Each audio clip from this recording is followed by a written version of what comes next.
Baltimore. One of the most common symptoms of COVID-19 is being sick with fever, whereas a study by Johns Hopkins Medicine and the University of Maryland School of Medicine describes that temperature screening, primarily done with a non-contact infrared thermometer, NCIT, is not an effective strat. According to an editorial published in Open Forum Infectious Diseases, the online journal of the Infectious Diseases Society of America, the first aspect of COVID-19 screening by the temperature that the researchers questioned was when the U.S. Department of Health and Human Services in the U.S. Centers for Disease Control and Prevention released guidelines for Americans to determine if they needed to seek medical attention for symptoms suggestive of infection with SARS-CoV-2, with temperature screening.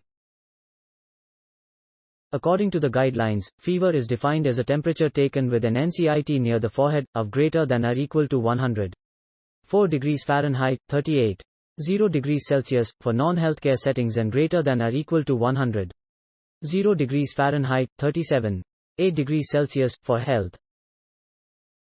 An author of the study, William Wright, said, readings obtained with NCITs are influenced by numerous human, environmental and equipment variables, all of which can affect their accuracy, reproducibility and relationship with the measure closest to what could be called the body temperature or THE. In their editorial, Wright and McCaullack provided statistics to show that NCIT fails as a screening test for SARS-CoV-2 infection. As of February 23, 2020, more than 46,000 travelers were screened with NCITs at U.S. airports, and only one person was identified as having SARS-CoV-2, told Wright.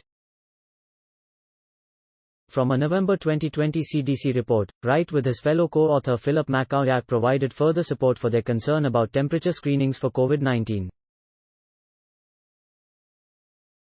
The report, they said, stated that among approximately 766,000 travelers screened during the period January 17 to September 13, 2020, only one person per 85,000, or about 0.001%, later tested positive for SARS-CoV-2.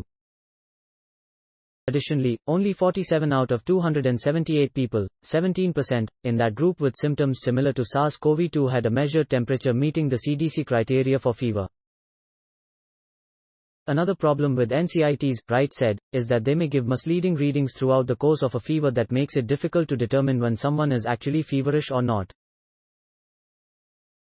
During the period when a fever is rising, a rise in core temperature occurs that causes blood vessels near the skin's surface to constrict and reduce the amount of heat they release, Wright explained.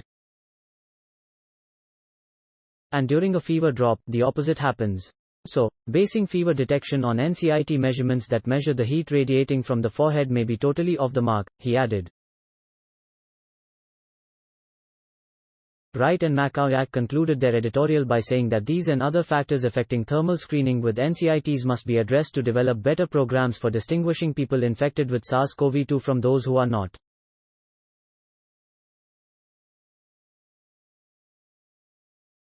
Concluding the editorial, they also suggested strategies for improvement like, 1. Lowering the cutoff temperature used to identify symptomatic infected people, especially when screening those who are elderly or immunocompromised. 2. Group testing to enable real-time surveillance and monitoring. Please support my channel to grow by pressing subscribe button and the bell icon. We notify you new science updates. Thank you.